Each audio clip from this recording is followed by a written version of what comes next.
ಈ ನಡುವೆ ಈ ದುರಂತದಲ್ಲಿ ಮಂಡ್ಯ ಮೂಲದ ಇಬ್ಬರು ನಾಪತ್ತೆಯಾಗಿದ್ದಾರೆ. ಅದು ಕೂಡ ಯಾವುದೇ ಮಾಹಿತಿ ಸಿಕ್ಕಿಲ್ಲ. ಅವರು ಅಲ್ಲಿದ್ದರು, ಬಟ್ ಅವ್ರು ಏನಾಗಿದ್ದಾರೆ ಅಂತಕ್ಕಂಥದ್ರ ಬಗ್ಗೆ ಗೊತ್ತಿಲ್ಲ. ಇವರಿಬ್ಬರು ಕೂಡ ಲೀಲಾವತಿ ಮತ್ತು ನಿಹಾಲ್ ಅಂತಂದ್ಬಿಟ್ಟು ಒಟ್ಟು 5 ಜನರ ಫ್ಯಾಮಿಲಿ ಇದು. ಅದರಲ್ಲಿ ಇಬ್ಬರು ನಾಪತ್ತೆಯಾಗಿದ್ದಾರೆ.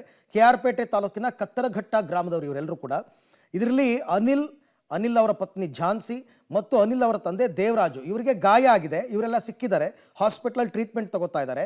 ಇದರಲ್ಲಿ ದೇವರಾಜನ್ ಅವರು ಭೂಕುಸಿತದ ಭೀಕರತೆಯ ಬಗ್ಗೆ ಮಾಹಿತಿಯನ್ನು ಕೊಟ್ಟಿದ್ದಾರೆ. ದುರಂತನೆಂದು ಕಣ್ಣೀರು ಹಾಕಿದ್ದಾರೆ. ಬಂಡೆಗಳು ಉರುಳು ಬಂದು ಬಿಲ್ಡಿಂಗ್ ಮೇಲೆ ಅಪ್ಪಳಿಸ್ತಾ ಇತ್ತು ಸರ್, ಉಸಿರು ಹಿಡಿದು ಕೂತ್ಕೊಂಡಿದ್ದೆ ನಾನು, 500ಕ್ಕೂ ಹೆಚ್ಚು ಜನ ನಾಪತ್ತೆಯಾಗಿದ್ದಾರೆ ಅಂತ. ಅದರಲ್ಲಿ ಇದೇ ಫ್ಯಾಮಿಲಿಯ ಇಬ್ಬರು, ಲೀಲಾವತಿ ನಿಹಾಲ್ ಇಬ್ಬರು ಕೂಡ ನಾಪತ್ತೆಯಾಗಿದ್ದಾರೆ.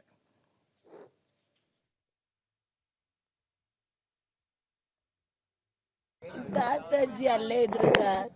ಮದುವೆಯಾಗಿ 3 ವರ್ಷ ಆಗಿತ್ತು. ಈಗ ನನ್ನ ತಮ್ಮ ಅದು ಯುರೋಪ್ಗೆ ಹೋಗಿ 2 ವರ್ಷ ಆಗಿತ್ತು. ಯುರೋಪಿಂದ ಬಂದ ಸರ್. ಗಂಡ ಹೆಂಡತಿ ಮಕ್ಕಳು ಚೆನ್ನಾಗಿರ್ಲಿ ಅಂತ ಕಳ್ಸಿದ್ವಿ. ವಿಧಿ ನಮ್ಗೆ ಈ ತರ ಕೊಟ್ಬಿಡ್ತು ಸರ್. ನನ್ನ ತಮ್ಮನ ಮಗು, ನಮ್ಮ ಅಮ್ಮನ ನಾನು ನೋಡ್ಬೇಕು. ಹೆಂಗಾರ ಇಲ್ಲಿಗೆ ಕಳಿಸಿ ಸರ್, ಹೆಂಗಾರ.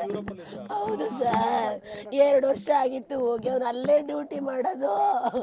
ಈಗ 10ನೇ ತಾರೀಕೆ ಟಿಕೆಟ್ ಬುಕ್ ಆಗಿತ್ತು, ಹೋಗ್ಬೇಕಿತ್ತು 10ನೇ ತಾರೀಕಿಗೆ. ನನ್ನ ತಮ್ಮ ಅವನಿಗೆ ಸ್ಪೈನ ಕಾರ್ಡ್ ಕಟ್ಟಾಗಿ ಸೀರಿಯಸ್ ಆಗಿ ಸೀಸಿಲ್ಲ ಹೋಯ್ತಾನೆ ಆಸ್ಪತ್ರೆಯಲ್ಲಿ. ಅವನು ಸರ್ ನಮ್ಗೆ ತಲುಪಿಸ್ಕೊಡಿ, ನಾವಿಲ್ಲೇ ನೋಡ್ಕೊತೀವಿ.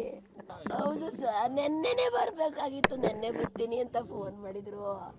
ರಾತ್ರಿ ಫೋನ್ ಮಾಡಿದ್ರು ನಮ್ಮ ಅಮ್ಮನಿಗೆ. ಬೈದೆ, ನಾನು ಬರೋದಿಲ್ಲ ಅಂದ್ರು. ಅಲ್ಲೇ ಸಾಯಿ ಅಂದ್ಬಿಟ್ಟೆ ನಮ್ಮ ಅಮ್ಮನ್ನ. ಗುಡ್ಡ ಬೀಳ್ತಿದೆ. ನೀವು ಎದೋಳಿ ಅಂತ ಫೋನ್ ಮಾಡಿದರೆ ನನ್ನ ಮೈದುಂಗೆ ಕಾಲ್ ಮಾಡಕ್ ಟ್ರೈ ಮಾಡಿದ್ದಾರೆ.